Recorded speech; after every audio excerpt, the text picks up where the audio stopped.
Parce que moi, je dis toujours qu'il y a deux types de voyages. Il y a les voyages extraordinairement beaux qu'on peut faire au travers le monde, dans toutes sortes de destinations. C'est momentané, hein? Ça dure quelques jours ou quelques semaines. Puis, à l'opposé de ça, il y a le plus grand et le plus long des voyages, en fait. Et souvent, le plus complexe aussi, le plus ardu, celui dans lequel on rencontre le plus de péripéties. Et c'est le voyage au cœur de nous. En fait, c'est notre parcours.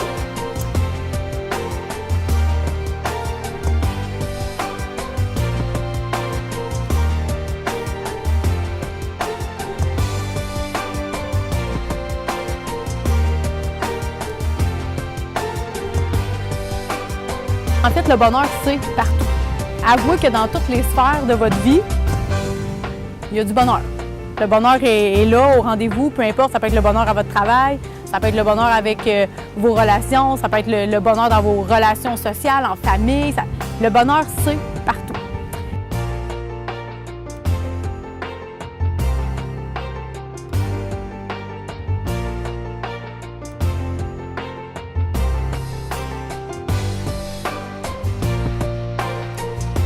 C'est fou, mais c'est un exercice. Hein? C'est quelque chose que si on le fait régulièrement, c'est un peu plus facile de se dire « Ah, bien, je sais quoi faire pour bien prendre soin de moi. » Mais quand on ne l'a pas fait pendant des jours, des semaines, voire des mois, des années, on dirait qu'on devient un peu comme...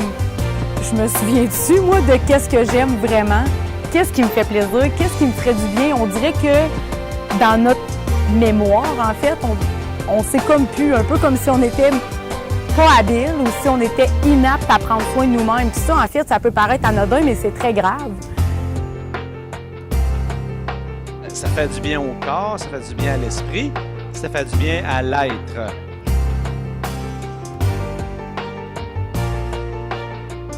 Tandis que s'ils sont en mode solution, mais ils vont être beaucoup plus à l'aise de rester dans le moment présent parce qu'ils vont se dire il y a des trucs, il y a quelque chose que je peux faire, il y a des solutions. Donc ça va avoir un rôle énorme à venir jouer dans votre moment présent.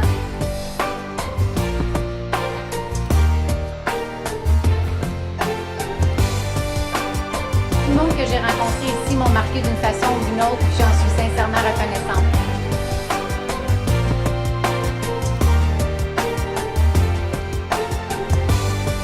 Merci. Merci d'inspirer autant de gens à se respecter, à s'écouter, à se faire confiance. Ça m'a permis de m'épanouir, tu m'as permis de m'ouvrir, d'être la personne que je deviens puis que j'aime de plus en plus.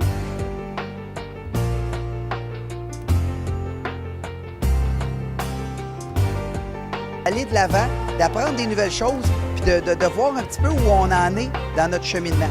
Fait que je trouve que c'est pour ça que c'est important.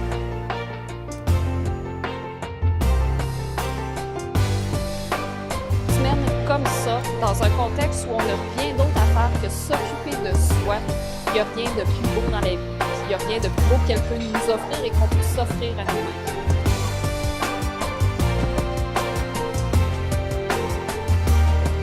Une espèce de guidance, si on veut. Plus vous allez l'écouter, plus vous allez être en cohérence et plus le voyage de la vie va être simple. Vous n'allez jamais avoir l'impression de nager à contre-courant.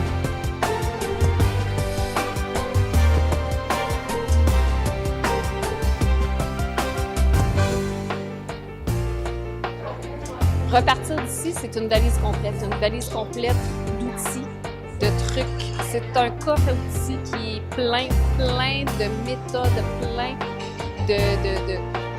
de listes que je veux faire pour moi. Comment prendre soin de moi, comment me réorienter.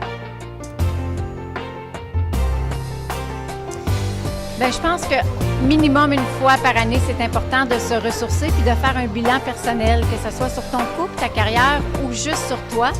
Puis c'est quoi de mieux que de le faire dans le sud, dans un endroit paradisiaque avec une femme de cœur comme Karine Drouin puis tout le monde qui l'accompagnait, c'est la place to be.